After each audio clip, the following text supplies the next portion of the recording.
ये तो आपको पता चल ही गया होगा कि पुष्पा पार्ट 3 भी अनाउंस हो चुकी है, बट क्या आपको ये पता है कि ये डेविल जैसा साइन किसने भेजा था, और क्या आपको ये पता है कि ये कैरेक्टर कौन है जिसने यहाँ पर ब्लास्ट किया है। एंड सबसे इम्पोर्टेंट बात, ट्रेलर में दिखाया गया ये सीन कहाँ है जहाँ पुष्पा को हवाला का नोट मिला था। तो भाई ऐसी बहुत सारी चीजें हैं जो कि इसके प्रमोशन मटीरियल में तो है मगर फिल्म में नहीं है, तो उन्हीं के बारे में प्लस इसके पार्ट 3 के बारे में हम इस वीडियो में बात करेंगे। लेकिन उससे पहले मेरी आपसे रिक्वेस्ट है कि आप इस वीडियो को लाइक करके चैनल को सब्सक्राइब जरूर कर लें। So let's start the video. Wait spoiler warning देना तो भूल ही गए, तो जिन लोगों ने पुष्पा पार्ट 2 नहीं देखा है वो ये वीडियो या तो फिल्म देखने के बाद देखें या अपने रिस्क पर देखें। तो फिल्म की शुरुआत में हमें एक जैपनीज पोर्ट दिखाया जाता है जहाँ एक इंडियन कंटेनर गिर जाता है एंड उसमें लाल चंदन मिलता है। थोड़ा ढूंढने पर पुष्पा भी वही होता है जिसे लटका कर और थोड़ा लड़ झगड़ कर पानी में फेंक दिया जाता है। इसके बाद कट टू हमें पुष्पा का बचपन दिखाया जाता है जहाँ वो बोल लेने के लिए नदी में कूदता है एंड यहाँ से कट करके पुष्पा नींद से जागता हुआ दिखाया जाता है।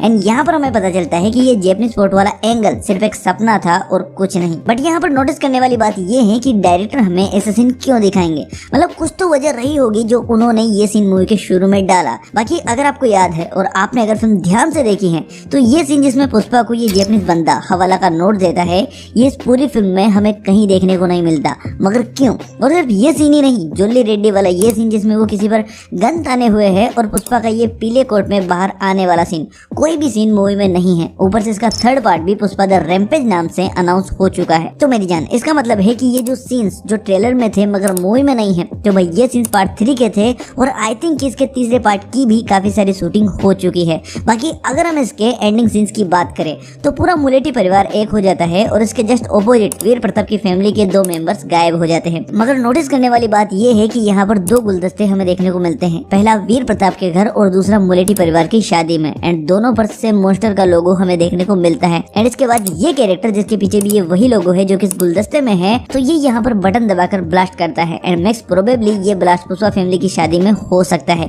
जहाँ सब कुछ खत्म हो जाएगा और सिर्फ पुष्पा बचेगा और फिर वो इस बंदे से बदला लेगा, वो जमीन आसमान एक कर देगा। क्योंकि पुष्पा 2 में हम देख चुके हैं कि सिर्फ अपने भाई की बेटी के लिए वो सीएम तक को लपेट लेता है। तो भाई जब उसकी पूरी फैमिली या फैमिली में से कोई भी जाएगा तो वो क्या क्या करेगा कोई सोच भी नहीं सकता। ऊपर से भाई श्रीवल्ली पेट से है, तो माना कि अगर सब लोग इस ब्लास्ट में बच भी गए और सिर्फ श्रीवल्ली के बच्चे को कुछ हो गया तो भी पुष्पा क्या तांडव मचाएगा, ये देखने लायक होगा। पार्ट 2 में हमने देखा ना कि पुष्पा अपने आने वाले बच्चे के लिए कितना सीरियस है। ऊपर से इसका नाम भी द रैम्पेज है जिसका मतलब होता है हिंसा। तो पार्ट 1 का नाम जैसे पुष्पा द राइज था, तो उसमें पुष्पा का राइज हुआ, मतलब पुष्पा नीचे के लेवल से ऊपर के लेवल पर आया, उसने खुद की पहचान बनाई। फिर पार्ट 2 का नाम पुष्पा द रूल था जिसमें हमने उसे रूल करते देखा, यहाँ तक कि गवर्नमेंट के रूल से बड़ा उसका रूल है, जो उसने कह दिया सो कह दिया। और अब पार्ट 3 पुष्पा द रैम्पेज जिसमें उसके सिर पर खून सवार होने वाला है। वैसे बात करें अगर इस कैरेक्टर की तो ज्यादातर लोगों को लगता है कि ये शेखावत है, और पहली नजर में तो मुझे भी ऐसा ही लगा था क्योंकि इसका ये हाथ जिससे ये बटन दबाता है वो जला हुआ है और शेखावत भी लालचंदन की जगह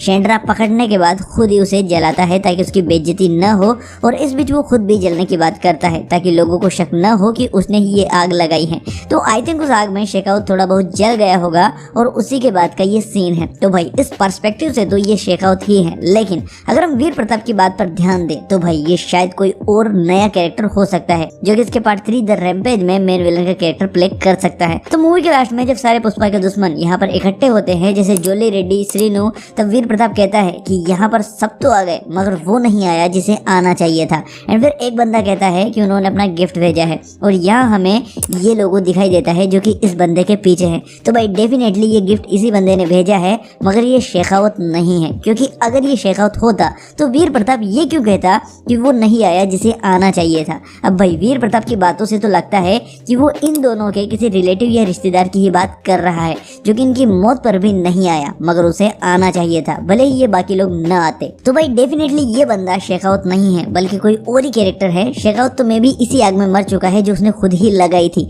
एंड भाई वैसे भी अगर ये शेखावत होगा तो मुझे नहीं लगता कि पार्ट 2 में इसे ऐसे बेसहारा देखकर जनता इसे ही पार्ट 3 में देखना पसंद करेगी। एंड ये बात मेकर्स भी जानते हैं, इसीलिए मैक्स प्रोबेबली ये कोई और बंदा है और इन लोगों का खास है। बाकी अब बात करते हैं वेयर इज पुष्पा वाले इस टीजर की। तो भाई इस टीजर में दिखाया गया नैरेटिव में भी पुष्पा पार्ट 3 द रैम्पेज का था, क्योंकि अब आप देखो पुष्पा सिद्धप्पा से लड़ चुका है, वीर प्रताप से लड़ चुका है, श्रीनु भी उसके खिलाफ है और शेखावत तो है ही अगर जिंदा बचा है तो भाई इसीलिए पुष्पा को जेल होती है जो कि टीजर में दिखाया गया था। मगर फिर वो जेल तोड़कर भाग जाता है और सारी जनता भी उसी का सपोर्ट करती हैं, क्योंकि उसने उनके लिए बहुत कुछ किया है। जैसा कि हम पार्ट 2 में देख चुके हैं, वो लोगों के लिए ज्यादा पैसे देता है, उन्हें इज्जत देता है और लकड़ी काटने का दाम भी काफी बढ़ा चुका है।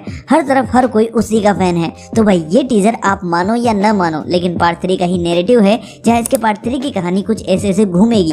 बाकी मुझे लगता है कि पुष्पा पार्ट 3 की कहानी इंडिया की नहीं बल्कि इंडिया के बाहर की होने वाली है, क्योंकि भाई एक तो पुष्पा सबसे लड़ चुका है और फिर फिल्म का जब पार्ट 3 आएगा तो उसका लेवल मैच करने के लिए इंडिया से बाहर तो वैसे भी जाना पड़ेगा, जहां वो इंटरनेशनल माफियाओं से डील करे और उनके सामने भी न झुके। बाकी अगर आपको याद है तो ऐसा ही कुछ मामला KGF 3 के लिए भी सेट कर रखा है, मतलब उसकी भी कहानी इंडिया से बाहर की होने वाली है। सो ये थी हमारी आज की वीडियो। अगर आपको वीडियो बढ़िया लगी है तो लाइक जरूर करना और चैनल को सब्सक्राइब भी। एंड हाँ, आपके पास भी अगर कोई थ्योरी है पुष्पा 3 द रैम्पेज को लेकर तो वो आप हमें कमेंट में जरूर बताना। चलिए बाय।